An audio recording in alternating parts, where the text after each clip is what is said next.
Hi everyone, welcome back to this new video. इस video में हम करने वाले हैं LeetCode problem of the day.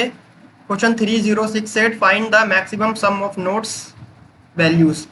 ठीक है, तो क्वेश्चन ये हार्ड लेवल का है, बट ये है बहुत ही इजी समझने में। तो क्वेश्चन ये है कि हमें एक अनडायरेक्टेड ट्री दे रखी है ना। अनडायरेक्टेड ट्री का मतलब ये हुआ कि आप जो है ऊपर से नीचे जा सकते हो, नीचे से ऊपर जा सकते हो, मतलब टू वे ट्रैवर्स आप कर सकते हो। और उस अनडायरेक्टेड ट्री में एन नोड्स हैं जो कि मार्क्ड हो रखे हैं from zero to n minus one. You are given a zero index two D array edges जिसकी लेंथ है एन माइनस वन। एंड जो मेरे ये एजेस है, ये मेरे को बेसिकली ये बता रहे हैं कि किन दो नोड्स के बीच में एज एग्जिस्ट करती है ना। जैसे u और v है, तो u और v के बीच में जो है एक एज एग्जिस्ट करती है। Indicate that there is a edge between nodes ui and vi in the tree. You are also given a positive integer k and a zero index array of non negative integers nums जिसकी length है n, where num of I represent the value of the node numbered I. Okay, or ls want the sum of values tree to be maximum for which the ls can perform the following operations any number of times including zero.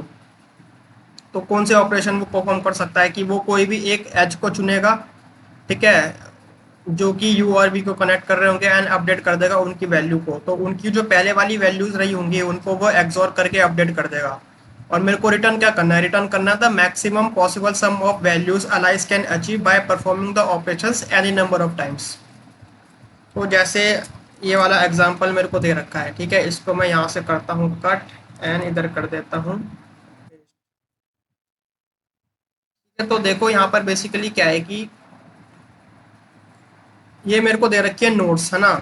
और मेरे को जो input में दे रखा है nums और edges दे रखे हैं। तो यहाँ पर देखो जीरो और वन के बीच में एक एज है, तो हाँ भाई जीरो वन के बीच में एक एज है। एंड जीरो टू के बीच में एक एज है, तो यहाँ पर भी देखो जीरो टू के बीच में एक एज है। और इनके जो वैल्यूज है वो ये है कि जो मेरी जीरोथ नोड है उसकी वैल्यू है वन, यानी कि ये जो जीरोथ नोड है इसकी वैल्यू है वन।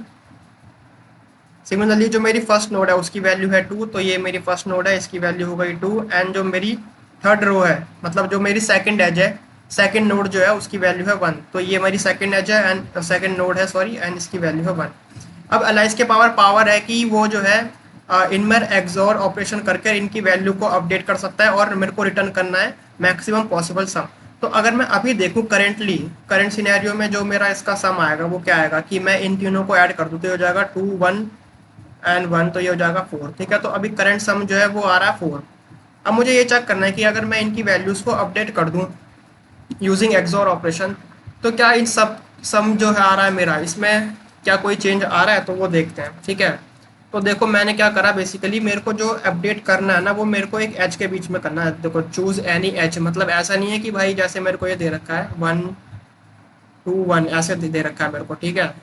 तो मेरे को ऐसा नहीं करना कि भाई मैं इसको अपडेट कर रहा हूँ और फिर मैं चेक कर रहा हूँ। जैसे अगर मैं वन का एक्सॉर ले लूँ के साथ, तो के की कितनी वैल्यू दे रखी है यहाँ पर, के की वैल्यू मेरे को दे रखी है थ्री। तो अगर मैं यहाँ पर ऐसे एक्सॉर ले लूँ, क्या कहते हैं, वन का एक्सॉर ले लूँ मैं थ्री के साथ, ठीक है, तो ये कितना हो जाएगा, देखो एक्सॉर कैसे लेते हैं।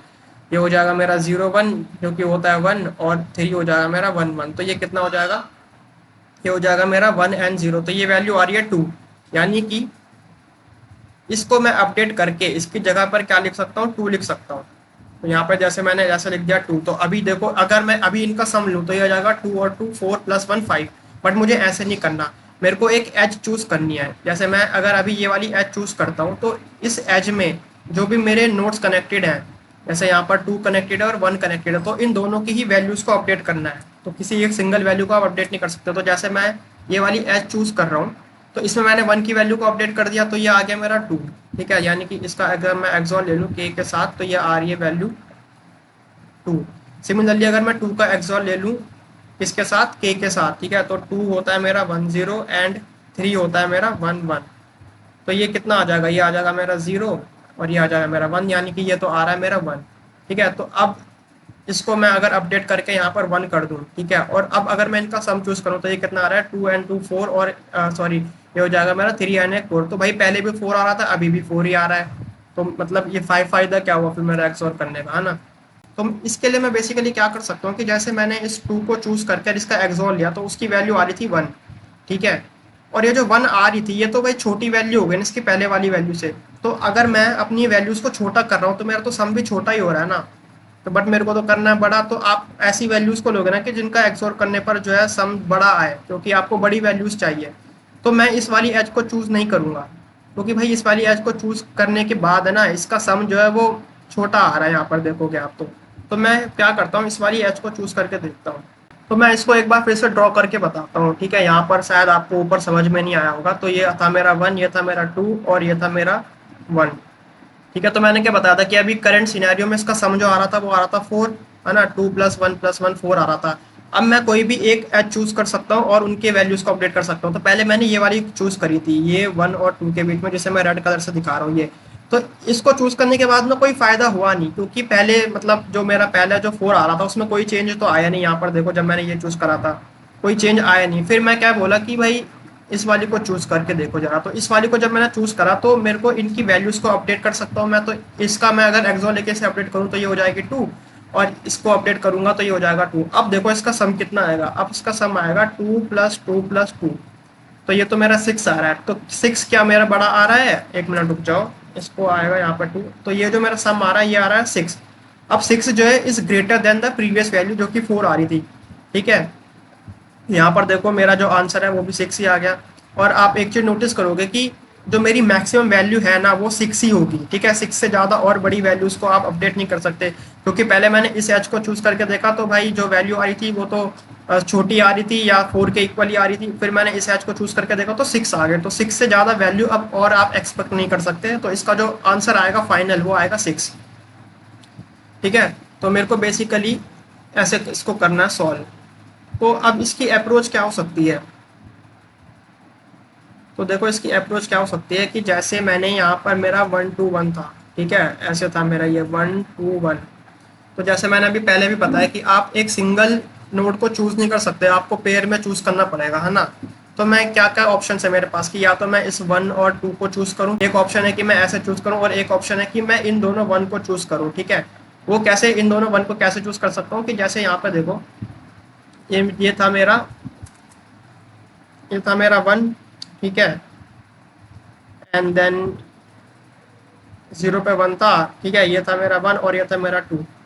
तो मैंने क्या बताया कि एक तो ऑप्शन है कि आप u और v को मानो कि ये दोनों हैं, ठीक है, यानी कि ये हो गया मेरा u और ये हो गया मेरा v।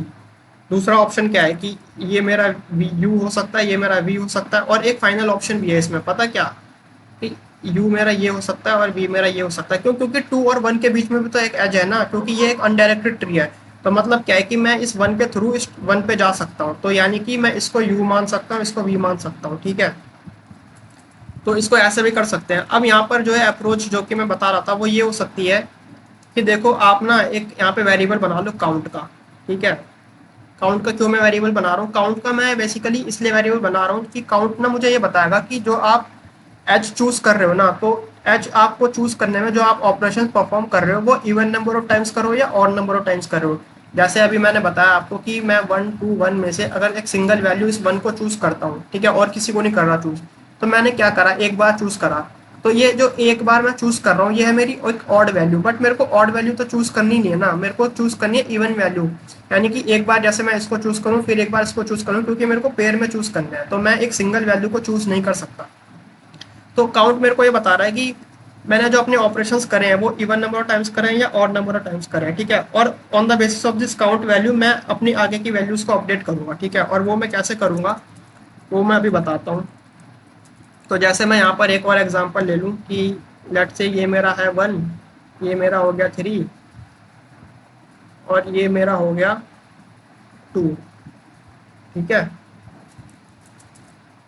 तो देखो इसको मैं कैसे कर सकता हूँ, यहाँ पे मैं लिख देता हूँ 1 3 एंड 2, ठीक है। और के की वैल्यू को मैं 3 ही एज्यूम कर रहा हूँ अभी, ठीक है, जो पिछले वाले एग्जाम्पल में थी। अब देखो इसको मेरे को सॉल्व क्या करना है कि जैसे मैंने अभी बताया ना कि एक यहाँ पे काउंट रहेगा जो कि मुझे बताएगा कि मैंने जो अपने ऑपरेशन परफॉर्म करें वो ऑड नंबर ऑफ टाइम्स करें या इवन नंबर ऑफ टाइम्स करें। तो अभी काउंट जो है वो 0 है, ठीक है। और मेरे को पता करना है मैक्सिमम सम, तो मैं यहाँ पे एक सम भी बना लेता हूँ जो कि हो जाएगा 0, ठीक है।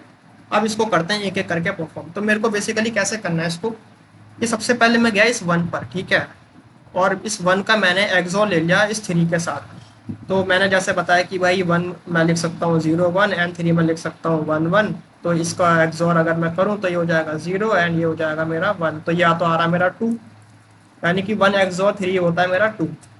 अब आप पहले चेक करो, ठीक है, जैसे मैंने यहाँ पर चेक करा था ना, यहाँ पर यहाँ पर अगर मैं जब एक्सो करा था तो यहाँ पे छोटी वैल्यू आ रही थी, ठीक है, तो उसको मैंने कंसिडर नहीं करा। तो यहाँ पर आपको सिमिलरली चेक करना है, ठीक है।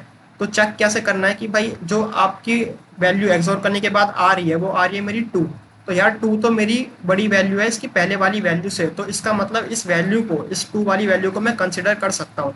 तो यानी कि मैं अपने सम में अब 1 ऐड नहीं कर सकता, मतलब 1 ऐड करना था मेरे को, लेकिन मेरे को उससे ज़्यादा वैल्यू मिल रही है 2, तो मैंने उसको ऐड कर दिया 2 वाली वैल्यू को, ठीक है।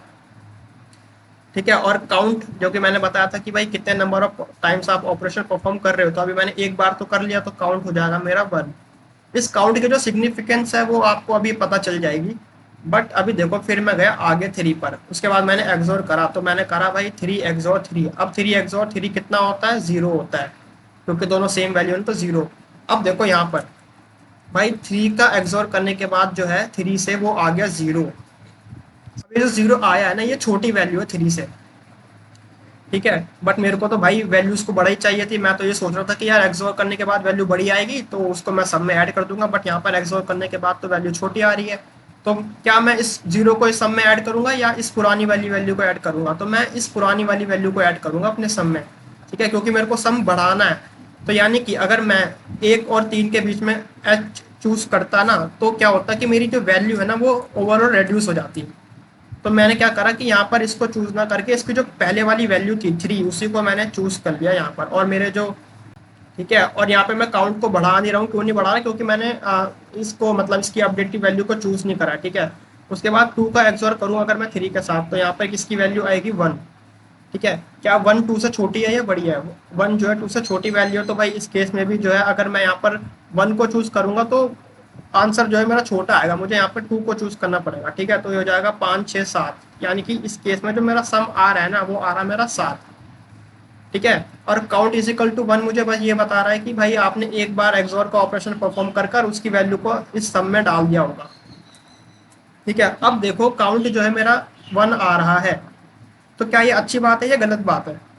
ठीक है, काउंट 1 का मतलब बता रहा है कि भाई तुमने एक एच को चूज करा, उसका एक्सोर करा और उसकी अपडेटिव वैल्यू को सम में डाल दिया। बट क्वेश्चन में क्या लिखा है कि भाई, क्वेश्चन में लिखा है कि तुम्हें एक एच को चूज करना है जो कि यू और वी के बीच में एग्जिस्ट करेगी, लेकिन तुमने यहाँ पर सिर्फ एक ही वैल्यू को चूज करा, इस 1 को। तो अगर मैं इसको ग्राफ में दिखा रहा हूँ तो यहाँ पे तुमने क्या करा कि इसको 2 को अपडेट कर कर फिर इनके सम को ऐड कर दिया कि 3 और 2 हो जाए 5 प्लस 6 7, ठीक है। बट ऐसा तो करना नहीं था ना कि भाई अगर तुम इस 1 को चूज कर रहे हो, देखो इसको मैं ब्लू से दिखा रहा हूँ, अगर तुम इस 1 को चूज कर रहे हो और इसको वी यू मान के चल रहे हो, तो तुम्हें किसी एक नोड को यू भी तो, क्योंकि तुम्हें किसी एक नोड को वी भी तो मानना पड़ेगा। अगर तुम इसको यू मान रहे हो तो या तो तुम्हें इसको या तो तुम्हें इसको किसी एक को वी भी तो मानना पड़ेगा।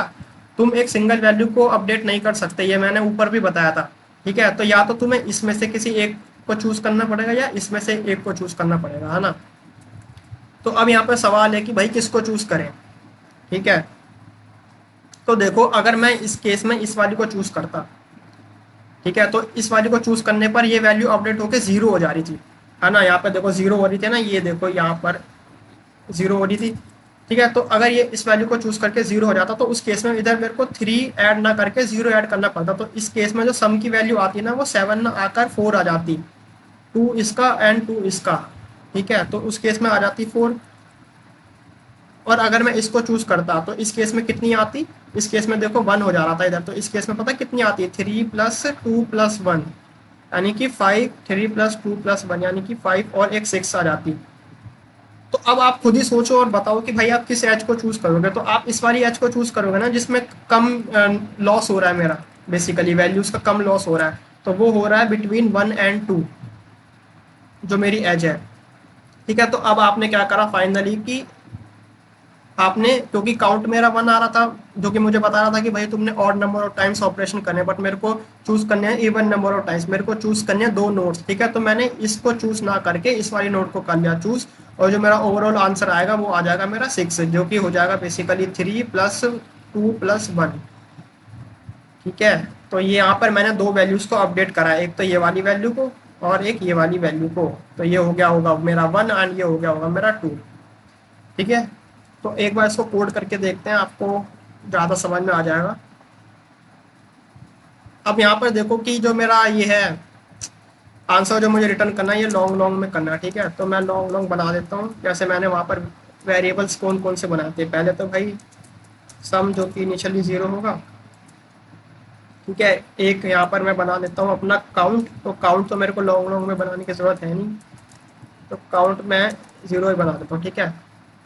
अब यहाँ पर एक चीज़ है, एक वेरिएबल जो मुझे बनाना पड़ेगा, जो कि बेसिकली ये बताएगा कि तुम्हारा मिनिमम लॉस वाली कौन सी वैल्यू है। जैसे यहाँ पर अगर मैं बताऊँ तो मैं अगर लॉस को बनाऊँ अपना 0, ठीक है, और इधर मैं इसको हटा दूँ यहाँ से। देखो यहाँ पर जो मैं ये डिसीजन ले रहा हूँ ना कि मैंने बताया ना कि जैसे काउंट मेरा 1 आ रहा है, तो मेरे को इसमें से या इसमें से एक एज चूज करनी पड़ेगी। तो मैं यहाँ पर एक डिसीजन ले रहा हूँ, तो वो डिसीजन किस बेसिस पे लूंगा मैं, तो वो डिसीजन मैं लूंगा उस बेसिस पे कि मेरी जो है मिनिमम वैल्यू कौन सी आ रही है। तो उसके लिए मैं यहाँ पर एक वेरिएबल बना देता हूँ जो कि मुझे बताएगा कि मेरी करंट टाइम पर कौन सी वैल्यू मिनिमम आ रही होगी, मतलब किस वैल्यू से मेरे को मिनिमम लॉस हो रहा होगा, वो मेरे को ये लॉस वाली वैल्यू बताएगी। तो उसके लिए मैंने यहाँ पर एक वेरिएबल बना दिया। तो इस वेरिएबल का यूज़ कैसे होगा वो देखो कि मैं जैसे यहाँ पर एक लॉन्ग लॉन्ग मिनी बना रहा हूँ, ठीक है। और लॉन्ग लॉन्ग में क्यों बना रहा हूँ, क्योंकि यार रिटर्न मेरे को लॉन्ग लॉन्ग में करना है, तो सबको मैं लॉन्ग लॉन्ग में ही रख रहा हूँ बेसिकली। और मेरे को मिनिमम पता करना है, तो इसको मैं ऐसा लिख सकता हूँ कि लॉन्ग लॉन्ग मैक्स, ठीक है। उसके बाद यहाँ पर मैं जितना मेरा साइज है नम्स का वो लिख लेता हूँ, नम्स डॉट साइज, और हर उस पर ट्रैवर्स करते हुए चलना है, ठीक है। तो I less than N and I plus plus हो जाएगा। और यहाँ पर मेरे को अब दो चीज़ें मिलेंगी। एक तो मेरे को मिलेगा लॉन्ग लॉन्ग जो मेरी ओल्ड वैल्यू रही होगी, ठीक है। यानी कि बेसिकली मैं ये बोल रहा हूँ कि एक्सॉर ऑपरेशन करने से पहले जो मेरी वैल्यू रहेगी, जैसे इस केस में पहले 1 रहा होगा, 3 रहा होगा, 2 रहा होगा, है ना। तो यहाँ पर एक्सॉर करने से पहले यहाँ पे मैं लिख देता हूँ बिफोर डूइंग एक्सॉर। एक्सॉर करने से पहले जो मेरी ओल्ड वैल्यू रही होगी वो क्या रहेगी, नम्स ऑफ आई। उसके बाद मैं बोल रहा हूँ कि after after doing XOR, after doing XOR मेरे को एक नई वैल्यू मिली होगी। और वो नई वैल्यू क्या होगी, जो मेरी पुरानी वैल्यू है उसका एक्सॉर कर दूंगा के के साथ। तो जो मेरी पुरानी वैल्यू है उसका एक्सॉर मैंने कर दिया के साथ, तो मेरे को एक न्यू वैल्यू मिल गई, ठीक है। अब मेरे को कंपैरिजन करना है कि ये जो मेरी न्यू वैल्यू आई है ये अगर ग्रेटर देन है ओल्ड वैल्यू के, मुझे यही तो चाहिए था। तो अगर मेरी पुरानी वैल्यू जो है, मतलब अगर मेरी नई वैल्यू जो है वो ग्रेटर देन हो गई पुरानी वैल्यू के, तो इसका मतलब क्या हुआ कि भाई सब में अपनी ये न्यू वैल्यू ऐड कर दो, जैसे मैंने यहाँ पे करा था।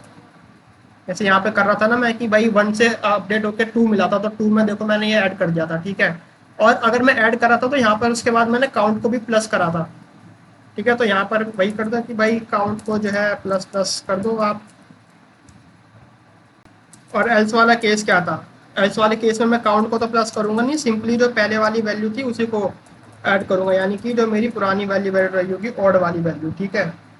और काउंट मेरे को यहाँ पर ऐड करने की जरूरत नहीं है। जैसे इस केस में मैं एक्सोर कर रहा था 3 के साथ तो 0 आ जा रहा था, बट मैंने ऐड करा यहाँ पर 3, ठीक है। अब ये करने के बाद हर पॉइंट ऑफ टाइम को आपको पता करना है कि भाई आपको मिनिमम मिनिमम लॉस कितना हुआ। तो मैं इसको ऐसे लिख देता हूँ कि मिनिमम लॉस आपको पता करना है, ठीक है। मिनिमम लॉस जो होगा वो आएगा मेरा मिनिमम ऑफ जो मेरा लॉस है कोमा एब्सोल्यूट डिफरेंस ऑफ क्या होगा कि जो आपकी नई वाली वैल्यू है माइनस जो आपका पुराना वाली वैल्यू है, ठीक है। तो इसको आप ऐसे भी लिख सकते हो कि भाई जो मेरी ओल्ड वैल्यू रही होगी, ठीक है, उसमें से मेरे को माइनस कर देना है न्यू वाली वैल्यू को। अब इसके बाद मेरे को क्या करना है, एक चेक कंडीशन लगानी है, ठीक है। चेक कंडीशन फॉर काउंट के लिए, जैसे मैंने बताया था ना पहले कि काउंट अगर मेरा ऑड है इवन है वो चेक करना है, ठीक है। तो अगर मैं ये कर रहा हूँ कि भाई काउंट मेरा अगर इवन है यानी कि काउंट मॉडुलस 2 जो है वो 0 आ रहा है, तो सिंपली आप जो है सम जो आया होगा उसको रिटर्न कर दो। अगर नहीं है, ठीक है, तो उस केस में मुझे क्या रिटर्न करना है कि जो भी मेरा सम आया होगा उसमें से माइनस कर दो जो आपका मिनिमम लॉस है वो, ठीक है। और अब ये वाली वैल्यू पता कैसे आई कि जैसे अगर आपका ना ये जो है ऑड आ रहा होगा, जैसे इस केस में आया था ऑड, काउंट मेरा आया था ऑड, तो इस केस में क्या है कि जो मेरा पहले सम जो आ रहा था, जैसे पहले सम आ रहा था उसमें से माइनस करना था मेरे को लॉस, और लॉस कितना आ रहा था मेरा 1 आ रहा था, तो तब जाके मेरा आंसर आया था 6। तो यहाँ पे मैंने करा है वही। ठीक है, और इसको एक बार रन करके देखते हैं कुछ एरर वगैरह अगर आएगा तो। ठीक है, तो यहाँ पे कुछ एरर तो आया नहीं है, इसको सबमिट करके देखते हैं।